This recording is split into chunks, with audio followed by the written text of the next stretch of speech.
Hi everyone, Albert here. Thanks for joining me. So today I'm going to go over my recent PC build. So first we're going to go over parts. Now all the parts that I chose for my build, I did about 3 weeks of research, and I only took that long because I wanted to make sure I got the right parts. I got the right parts for the right price or reasonable price. So all the parts that I chose for my build, I had this website called pcpartpicker.com that helped me make sure that each individual part was compatible with the next, and so on and so forth. And at the end, it tallies up the total amount of wattage, price, and make sure that there's no mismatch or incompatibility. So that website does come in handy to make sure that you're picking what's going to work. The last thing that I chose for my build was the GPU, and of course, because everybody knows is that GPUs are just either too high on price right now or they're hard to come by because of shortages everywhere. So all the parts that I chose for my build are going to be linked in the description below. So if you want to get exactly what I got, just take a look at the description and you'll find the links to each product. Now I have seen a lot of other videos that show you how to build your computers, but I was never fully confident even watching those videos because I felt that I wasn't getting all the information. Yes, I was seeing a lot of information, but I wasn't confident that it was all there. So what I did in my video, and hopefully you agree with this, I went into more detail when it comes to the wire management and wire connections to the motherboard. That's one thing I feel that a lot of other videos miss, is just exactly where each connection goes on the motherboard. A lot of videos just show, oh, here I am, just plugging everything in and everything works. Okay, well, where did you plug it in and why does it go there? You know, that's the one thing that I felt a lot of these videos miss. So hopefully in this video, I give you that information that usually isn't always available. Now, I do recommend that you watch this video in its entirety, only because I want you at the end to feel confident and know exactly what to expect during the build. So please watch the whole entire video first, then come back and follow along with me as you build yours. So with all that said and done, I hope you're ready. I hope you're excited because this is going to be fun. Let's get started.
You see what I did?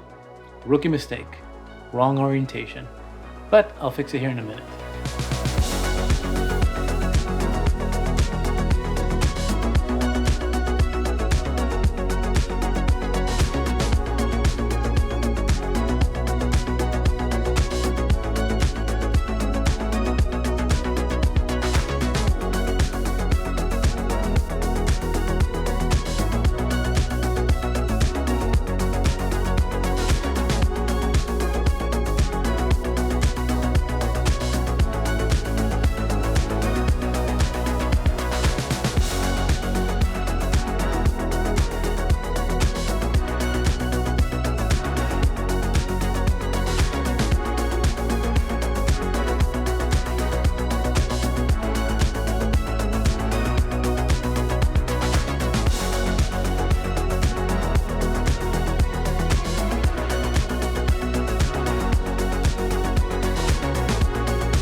See, what did I tell you? Fun and easy. Now, I know it's not the flashiest build.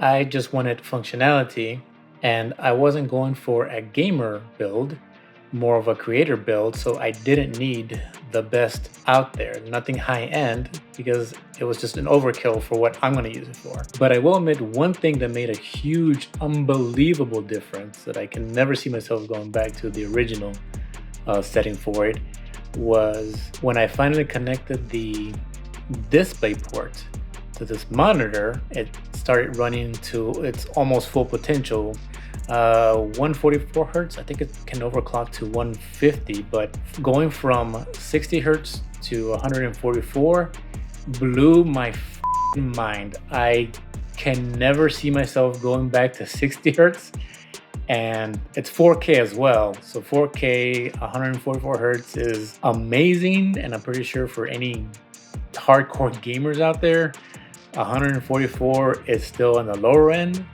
But for me, my whole life going from being at 60 hertz to 144 hertz, wow, I can never go back. So like I said before, all the parts for this build are going to be linked in the description below. Once again, I'm Albert. Thanks for joining me today, and I'll see you in the next project.